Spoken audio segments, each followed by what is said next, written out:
It's Christmas time, and again, we go down to Peoria to be with my mom and dad over Christmas. And Sarah was raised in Indiana. She's a Hoosier. Her dad had over 2,000 acres of corn. She's a farm girl. She was Miss Congeniality of Boone County, and she can do it all, you know, the 4-H stuff and sewing and everything. Well, I didn't know it, but she made me a jean jacket.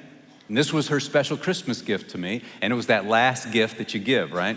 And so that moment came Christmas morning, and she now hands me her last and the best gift, and she's grinning, and I open it up. It's a jean jacket.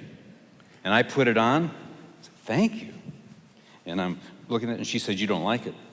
No, I do like it. You don't like it, she says. Sarah, no, I like it.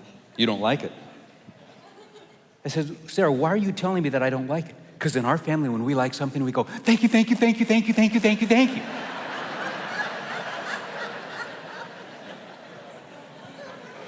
I said, in our family, we say thank you.